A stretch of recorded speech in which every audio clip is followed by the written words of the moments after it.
Hi guys, this is Mike from CrossFit 204. I want to tell you about a little interesting experiment that we did a couple of weeks ago, combining running with lifting to see what result we would get. What we did was we took a workout with deadlifts and running, and we put together 4 rounds.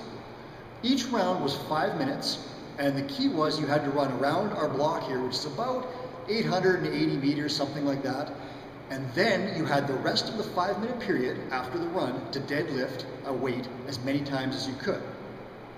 The highest weight that we were asking people to lift was 225, but athletes could lift a different weight if they chose. What happened was people would run around the block in 3.5, 4 minutes, something like that. Then they'd come in here out of breath and they had to go to their deadlift bar and do as many reps as they could. At the 5-minute mark, they had to stop, they got a 1-minute rest, and they repeated that 3 more times for a total of 4 rounds. What we did to score this workout was the only thing that counted was the amount of weight you moved. So if I got 10 reps at 100 pounds, that would be 1,000 pounds.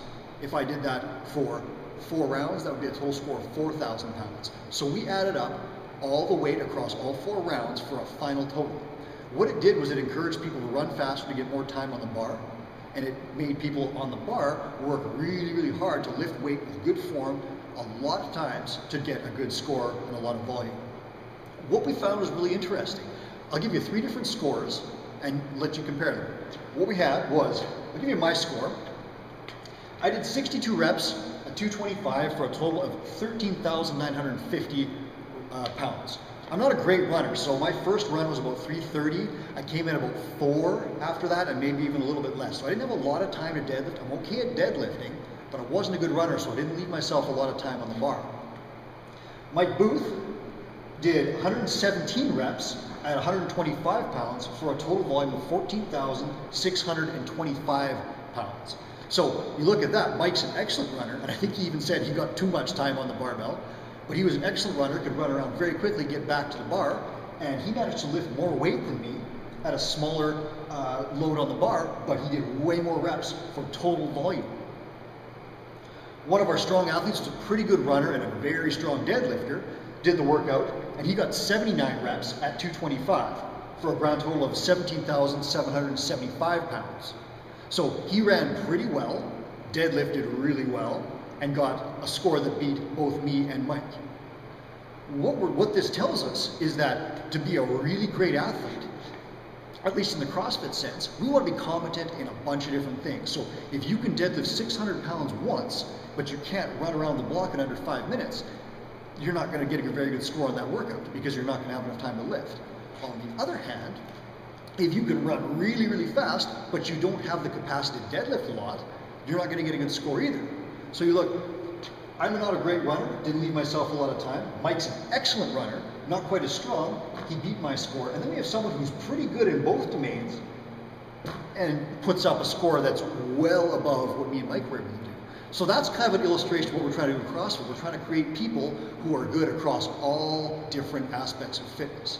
What I'm going to do is I'm going to just quickly go over some deadlift form and set you up on that. So if you want to try this workout, you can do it. All you need is a barbell and some weight and a place to run. And you don't have to use 880 meters. You can use any distance that you want, but this is an interesting one to try. So let's go over deadlift form.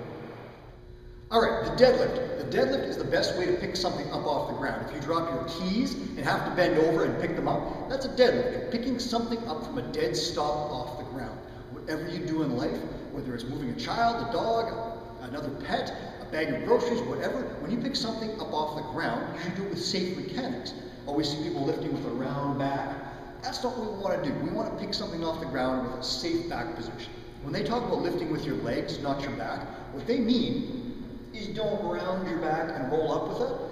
What they don't mean is that if you set up in a really strong position, even if your back is bent over, if your lumbar curve and your spine are locked tight, if you lock that in and then stand up using your legs and your glutes to move the weight, you're going to be in really good shape. What we want to avoid at all costs in the deadlift is rounding the back. We want a really strong position, and that's done by engaging your entire core, all the postural muscles, the muscles along your spine, everything that's going to hold your spine in its natural positions. The points we're looking for, we want to keep the weight back in our heels. We want to keep the barbell very close to our body, and we want to remain neutral in the spine. That means your lumbar and thoracic curves should remain just as they are when you're standing. When you bend over, you should reinforce those curves really tightly by flexing everything and creating a corsing muscle around your body.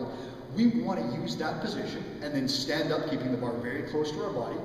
When we stand up, we want to avoid letting our hips pop up too soon and taking our quads out of the equation, or we want to avoid sitting back too far and having our knees get in the way.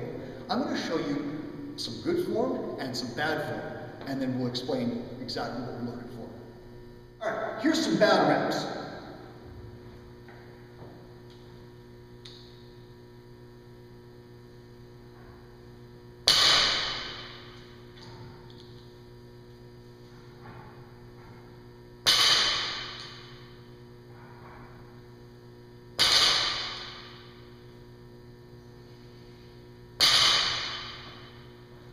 Now I'm going to show you some good reps.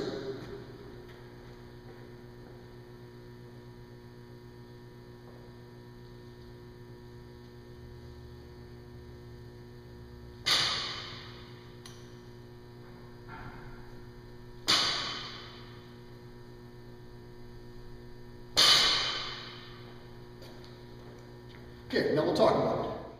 So what I'm doing with those reps, the good reps that you saw, is I'm going to set up on the barbell and I'm going to split my foot in half.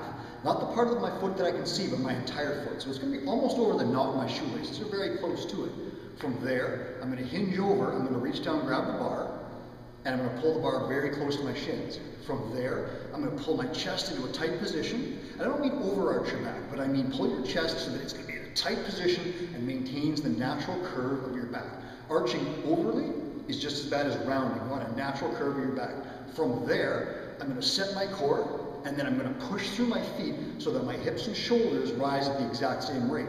If the hips rise too fast, you saw that on the bad reps, it's called a stripper deadlift. It's not a good thing. If your knees are too far forward of the bar, that's also going to create problems. We want the hips and shoulders to rise at a good rate until the bar is past the knee. At that point, you're going to use your glutes to straighten out. Coming back down is exactly the reverse. You keep everything tight, you send your hips back without bending your knees very much. When the bar passes your knees, that's when you start to bend them, and you come down, maintaining tension in your body the entire way. The deadlift is one of the best full body exercises you can possibly do.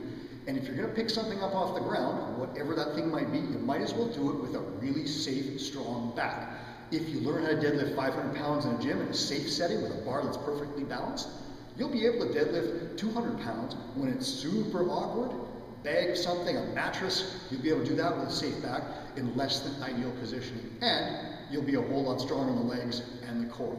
The deadlift is a great, great core exercise. When you're finished with it, you should feel like your entire body got a workout.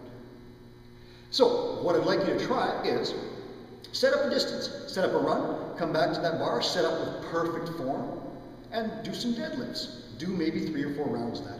If you're very new to the deadlift, use a broomstick. Practice form, practice perfect mechanics, practice tensing up even when you're tired. If you're pretty experienced with the deadlift, put on a little bit of weight. But we want to make sure that if nothing else, you keep your back in a super tight, perfect position. Your neutral spine is preserved with all the muscle. If you do that, you're going to set yourself up for a lifetime of safe lifting.